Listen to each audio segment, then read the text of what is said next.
I've learned there's a kind of quiet that doesn't feel restful.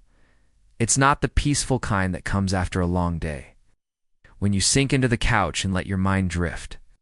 No, this one feels heavier, like someone turned the volume down on life, but the tension is still there, humming underneath. That's how things were at home. From the outside, it looked like we had it together. The four of us sitting at the dinner table, plates lined neatly, polite nods, past the "Salt, how was your day?" On the surface, it worked.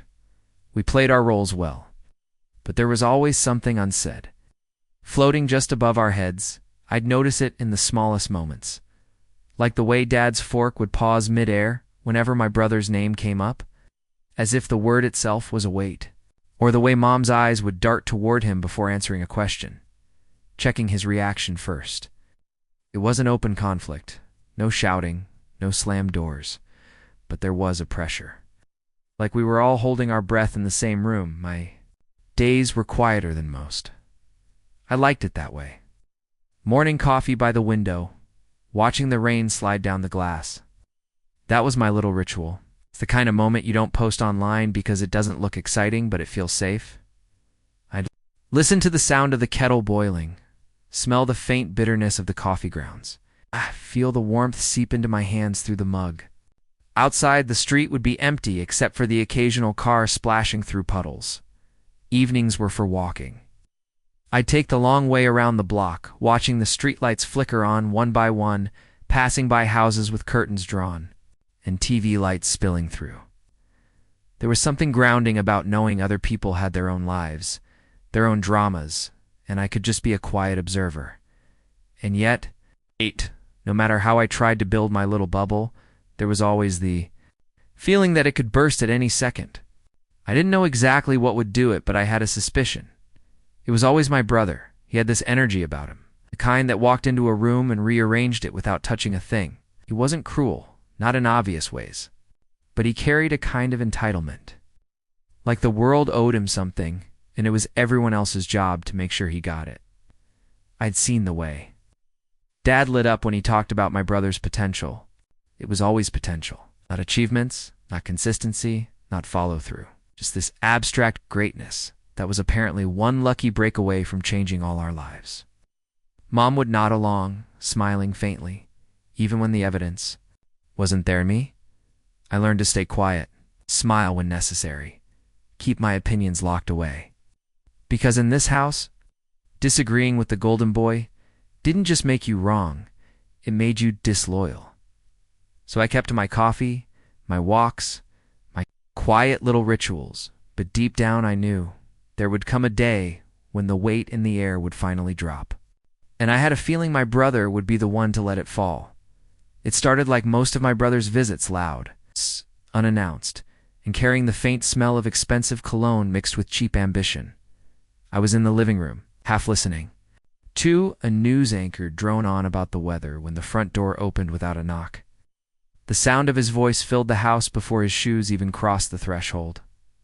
"Hey, got something for you guys?" That's how it always began, like he was Santa Claus, except the presents were usually for him.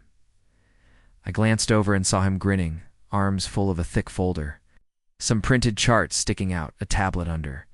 His eyes were bright in that way I'd seen 100 times, the kind of brightness that comes when he's about to ask for something. He didn't waste time. By the time I walked into the dining room, he had papers spread out like we were in a boardroom. Big, colorful graphs, mock-ups of logos, buzzwords printed in bold. "This," he said, tapping one of the papers with his finger, "is going to change everything." I sat down slowly, already bracing myself. "What is it this time?" He gave me the look, the one that suggested I should be honored to even be in the audience. "A startup. My startup. I've been working on it for months. It's revolutionary, we're talking. Early retirement money." His words tumbled out fast. Talked about market disruption, untapped audiences, scalable growth. Somewhere between projected revenue and guaranteed ROI, I realized. He was speaking in that tone, the one where he was half pitching the idea and half convincing himself it was bulletproof. I nodded occasionally, Not because I was impressed, but because I was counting the seconds until we got to the part that mattered. And sure enough, it came. And you're the only one who can help me make this happen. There it was, like clockwork. I leaned back, crossing my arms. Help you how? His smile twitched, just slightly. Well, you've been doing well, right? Steady job? Savings? This is the kind of opportunity you'll regret missing out on. I'm offering you an early investor position. Could hear Dad's footsteps coming from the kitchen before I saw him. This is big, he said, sliding into the seat next to my brother like a co-pilot. He's got a vision, just needs the right support. Support. That's the word they used when they really meant money. I kept my voice even. So you're asking for a loan? My brother laughed, waving it off like I was being dramatic. Not a loan. An investment. You'll get it back, and then some. I wanted to tell him that I'd heard this speech before, not these exact words, but the rhythm was the same. The excitement, the certainty, the casual assumption that I'd say yes. The last time, it was a can't-miss real estate flip. Before that, it was a friend's music label. None of them had lasted. But saying that out loud would have been like throwing a match into a gas leak, so instead, I just looked down at the colorful charts. They were neat, impressive, even if you didn't look too closely, because the moment you did, you'd see the gaps. The vague numbers, phrases like projected and estimated holding up the whole thing like a house of cards. Could feel the pressure starting to build, the air in the room thickening. Ads. Expectant stare, my brother's confident smirk. The only sound was the faint ticking of the clock on the wall, each second stretching longer than the last. I knew where this was headed, and I also knew I wasn't ready to go there. Not yet. If my brother's pitch was the opening act, what came next was the main event, the part where everyone else joined in. I'd barely had time to process what he'd just laid out before Dad leaned forward, clasping his hands like we were in some sort of family tribunal. Look, he started, it's not like he's asking for a handout. This is a real opportunity. You have the means to help, and you'd be foolish not to. That word foolish landed heavier than it should have. Not because it hurt, but because I could hear the implication tucked neatly behind it. If you say no, you're the problem. I glanced toward Mom. She was leaning against the kitchen doorway. Arms crossed, her expression unreadable, but I saw it. That small, almost imperceptible nod she gave when my brother caught her eye. She wasn't going to say much, but she was on his side. She always had been. My brother leaned back in his chair, confident enough to let Dad do the heavy lifting. I mean, think about it, he added. It's just money. You've got plenty saved up. We're family. We do the same for you. That line, we do the same for you, nearly made me laugh. I almost wanted to ask him when, exactly, that had ever happened. But I stayed quiet, because I could feel the temperature in the room rising. Dad's tone softened, but only in the way a salesman softens his voice before asking for your signature. You have to take risks if you want to get ahead. Playing it safe. That's how people stay small. I knew what he was doing. This wasn't just about convincing me. This was about framing the refusal as weakness. If I said no, I wasn't just turning down the investment. I was admitting I lacked vision, ambition. Loyalty Mom finally spoke. It's not like he's asking for everything. It's just enough to get him started. We can all pitch in. That last part was almost funny. We can all pitch in, except we both knew we really meant me. I stared down at the folder in front of me, pretending to study one of the charts again, but my mind was elsewhere. I was thinking about every time in the past I'd been talked into something for the family. How it always started with a request and ended with me cleaning up the aftermath. The air felt heavier now, almost humid. My brother's casual smirk, Dad's expectant stare, Mom's quiet reinforcement from the sidelines. It was like being backed into a corner where the walls were polite smiles and guilt trips. Don't overthink it, Dad said finally, leaning back like the matter was settled. This is your chance to do something meaningful. I took a slow breath, holding my coffee cup just to have something to anchor me. The ceramic felt warm in my hands, grounding me in the middle of the pressure pressing in from all sides. Inside, a thought was starting to take shape, something small but sharp. They've already decided I'm going to say yes. They just haven't heard it yet, and maybe for the first time. I realized how badly I wanted to prove them wrong. It didn't happen in a burst of shouting. No. One slammed a fist on the table or knocked over a chair. If anything, it was too quiet. Like the air itself knew something was about to shift. I remember staring at the papers spread out in front of me, the graphs, the projections, the buzzwords, and realizing that no matter how many ways I looked at them, the answer was the same. I wasn't going to do it. I set my coffee cup down, slow and deliberate, so it wouldn't clink too loudly. My voice came out steady, almost soft. I can't. Dad blinked as if he hadn't heard me right. What? I'm not investing? In this, I said, keeping my eyes on the folder instead of his face. It's not for me. There was a pause, strange, heavy pause. Then my brother gave this half smile, like I'd just told a bad joke. Come on, don't be stubborn. Dum-dum-dum-dum-dum-dum-dum-dum. Don't be stubborn. I'm not, I said, finally looking up. I'm not interested, and I'm not risking my savings for this. It's when Dad's expression changed. I'd seen it before, but never aimed directly at me. His jaw tightened, his eyes narrowed just slightly. After everything we've done for you? Words stung, but not as much as I expected. I'd been bracing for them since the conversation began. What I wasn't bracing for, what I didn't even imagine, was what happened next. It happened so fast, my brain didn't have time to process it in real time. He stood, stepped forward, and his hand came down hard across my face. The sound was sharp, not the dull thud you hear in movies, but a crisp crack that rang in my ears. For a second, I didn't move, didn't even breathe. The sting bloomed. Across my cheek, hot and electric, spreading down to my jaw, I could smell the faint salt of my own skin, mixed with the lingering scent of his aftershave.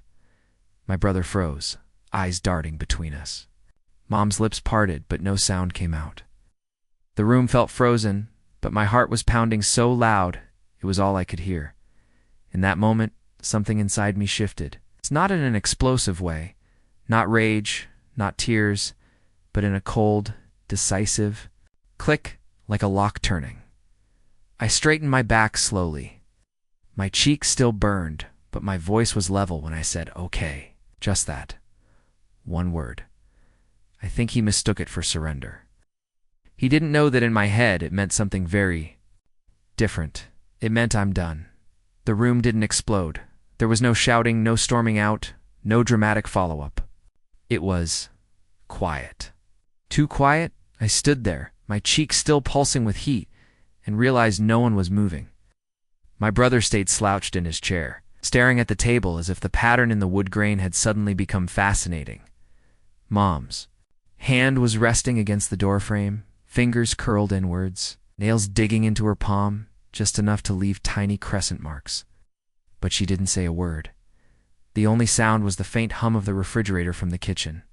It was the kind of background noise you normally don't notice.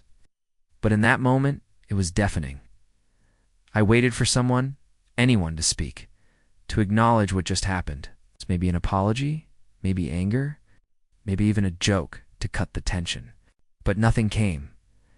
I took a slow breath, the air in my lungs feeling heavier than it should.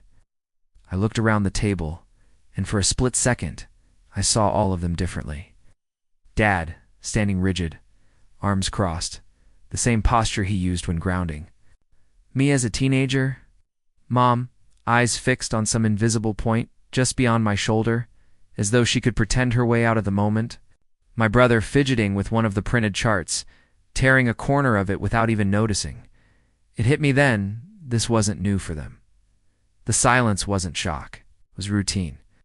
It was the family's way of saying we don't talk about this, and for the first time, I didn't feel hurt. I didn't even feel angry. I just felt nothing in my mind.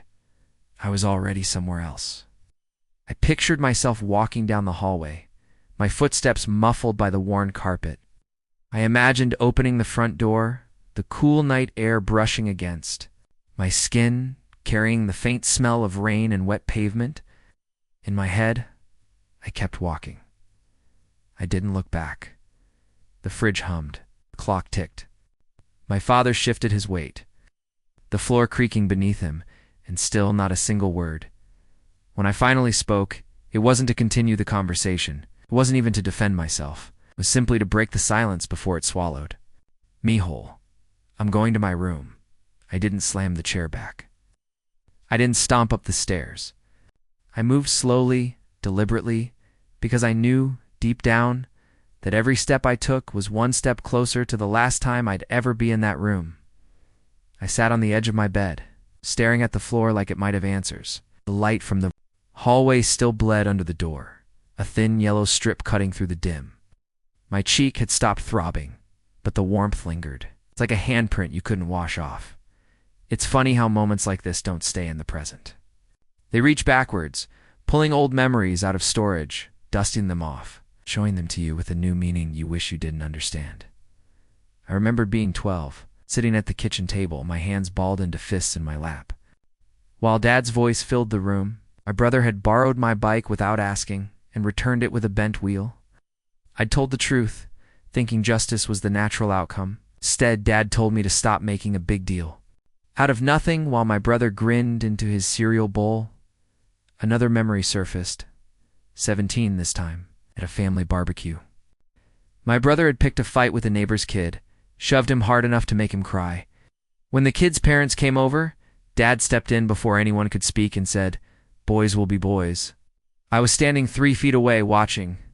My brother smirked behind his soda can. I remember thinking that those words felt like a shield he didn't deserve. Back then I told myself these were small things. Harmless favoritism. I was sitting in my room with my face still marked from his hand. I saw the pattern for what it really was. Not a collection of isolated moments, but a blueprint. My brother took. Dad defended. Mom stayed quiet. I learned. To swallow whatever was left, I leaned back against the wall, closing my eyes, and more memories drifted in. The smell of Dad's aftershave when he stood too close during an argument. The metallic click of Mom's wedding ring against her coffee mug as she sat in silence. The muffled sound of my brother laughing in his room after every mess was cleaned up for him. It hit me with an unsettling calm. Tonight wasn't an accident. It was the natural conclusion of years spent in a house where one person's wants outweighed everyone else's boundaries. I opened my eyes and stared at the bag in the corner of my room, the one I kept for weekend trips. It was small, barely enough for a change of clothes, toiletries, and a few essentials. I'd never thought of it as anything more than convenience, till now. For the first time, I realized I might need it. Not for a trip, not for a weekend. For leaving, and once the thought formed, didn't leave. The decision didn't feel like a thunder. It wasn't dramatic or impulsive. It was quiet, steady, like a door clicking shut in the back of my mind. I sat there for a few minutes longer, staring at that small travel bag in the corner. I thought about how ridiculous it was that something meant for weekend trips might now carry the weight of my entire life. When I finally moved, it was slow. Not because I was unsure, but because I wanted each motion to count. I pulled the bag out, unzipped it, and started packing without overthinking. A couple of shirts, jeans, socks, toothbrush, phone charger, my passport, not because I had plans, but because something told me I should keep it close. Every zipper pull, every folded shirt felt like a statement. I am leaving. I kept my movements quiet. The last thing I wanted was for them to hear me. Down the hall, I could make out the muffled sound of the TV in the living room, some sitcom laugh track. The sound of normalcy playing on loop as I reached. For my jacket, I paused for just a second, looking around my room. My books stacked unevenly on the shelf. The old desk with the chipped corner from when I was 10. The faded curtains I'd always meant to replace. It all looked smaller somehow, like it belonged to someone I used to be. No note. No explanation. No argument. Because this wasn't about getting them to understand. It was about getting out before I lost the will to. I slid my bag over my shoulder and opened my bedroom door. The hallway was dim, the light from the living room spilling halfway across the floor before fading into shadow. I walked down that hallway slower than I needed to. Not because I was afraid, but because I wanted to feel each step. the carpet under my feet, the faint creak of the third floorboard from the end, the cool metal of the doorknob in my palm. When I stepped outside, the night air wrapped around me. It smelled faintly of wet asphalt and the neighbor's laundry detergent drifting in from across the fence. Somewhere in the distance, a dog barked, then fell silent. The door closed behind me with a soft click. I didn't lock it, and then I just walked. No plan, no destination. Just the sound of my shoes against the damp sidewalk, the streetlights casting long shadows ahead of me. Somewhere between the first and second block, I realized I wasn't scared. I wasn't even sad. I just felt free the first night away. Was the loudest, not because of noise, but because of the absence of it. No TV buzzing from the next room, no heavy footsteps pacing the hallway, no low murmurs of conversations I wasn't part of. Just me and the hum of an old ceiling fan in the small room I'd rented for cash, a few neighborhoods over. I'd found it through a guy I knew from work. No lease, no questions. The walls were thin, the paint chipped in places, and the bed creaked if I so much as turned over. But it was mine, and more importantly, it was quiet. The next morning, my phone lit up with 3 missed calls, all from home. I didn't answer. I stared at the screen until it dimmed, then turned the phone face down on the table. I'd check the voicemails later, but deep down, I already knew I wouldn't. By the 3rd day, the calls slowed. By the end of the week, they stopped altogether. That silence should have felt strange, but instead, it felt like unclenching a fist I didn't realize I'd been holding my whole life. There were moments I caught myself listening for them anyway. The jangle of Dad's keys, Mom's soft hum while doing dishes, my brother's overconfident laugh. But when those sounds didn't come, I noticed something else instead. The way the sunlight moved across the wall throughout the day. The sound of rain tapping against the single-pane window. The smell of fresh laundry from the room downstairs. Started making coffee just for myself. No rush. No waiting for the kettle to boil while glancing over my shoulder. I'd sip it by the small window that overlooked the street. Watching strangers pass by with grocery bags or dogs tugging on leashes. Time moved differently without their voices in it. Hours felt softer. My breathing slowed without me trying to control it. The phone stayed on the table, face down. Sometimes I'd hear it buzz, spam calls, work reminders, the occasional unknown number I didn't dare check. But it was no longer a lifeline. It's just a device. It was in that stillness, in that strange new quiet, that I realized I wasn't waiting anymore. It's not for an apology, not for an explanation, not for them to change. I was finally learning how to live without the noise. It's strange how quickly you can get used to a new rhythm when the old one was always breaking you. A month into my new life, I realized I hadn't thought about going back in over a week. That was my first quiet victory. The second was when I caught myself humming while making coffee, the same habit my mother had. Except mine didn't feel like a way to fill the silence. It was just contentment. Room I was renting was still small, still imperfect. The bed creaked, the walls were thin, and the paint peeled in spots near the ceiling. But it started to feel less like a hiding place and more like a starting line. I bought a secondhand desk from a thrift store and set it up by the window. A little plant sat in the corner, leaning toward the light. Work became more than a paycheck. I took extra shifts, not because I had to, but because I wanted the stability. The people there didn't know my story. They didn't look at me with expectations or history hanging in the air. I could just be myself, or at least the version of myself I was still figuring out. There were little freedoms I didn't even realize I'd been craving, cooking dinner exactly how I liked it, without anyone correcting me. Going for walks without telling someone when I'd be back, spending money without explaining why. I made friends, slowly. Not the forced kind you collect out of convenience, but the ones who didn't need anything from me except my company. We'd meet for coffee or sit in the park on Saturdays, talking about everything and nothing. One afternoon, I was typing at my desk when I caught sight of the street below. Kids were riding bikes, their laughter floating up in the late sunlight. For a moment, I remembered my old bike, the one my brother ruined years ago. Back then, that small loss had felt huge. Now, it was just a faint echo. That's when it hit me. I wasn't just surviving anymore. I was living, building something piece by piece that belonged to me and no one else. And for the first time in years, maybe ever, I felt proud of myself. Not for what I'd done for someone else, but for what I'd finally done for me. It's been a year now, a year since I walked out with nothing but a bag and a decision I couldn't take back. Sometimes late at night, I still wonder what they tell people. Maybe I'm the ungrateful one in their version of the story. Maybe they've rewritten it so the ending doesn't make them look bad. That's fine. Let them. I've stopped checking my old email, stopped scrolling far enough back in my phone to see their numbers, stopped replaying the last argument in my head, searching for a different way it could have gone. There isn't one. The truth is, there's a strange kind of peace in knowing some doors just need to stay closed.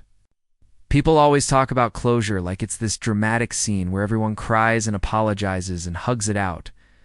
But sometimes closure is just the silence that comes when you decide you're done trying. I've moved twice since. Then, each new place a little better than the last. Not bigger, just more mine. I filled them with things I chose, memories I made without their shadow hanging over me. A few months ago, I passed a street that looked almost like my old neighborhood. For a second, my chest tightened. Then I kept walking. There's no urge to turn down it, no curiosity about the house, no pull to knock on the door. That surprised me more than anything, the absence of that pull. They might still be there, living in the same patterns, the same tension, the same arguments waiting to happen. I hope they find their way out one day. I really do. But that's their work now, not mine. Some people say blood is thicker than water. I used to believe that meant family would always be there for you. Now I think it means something different. Sometimes blood just stains deeper when you let it so.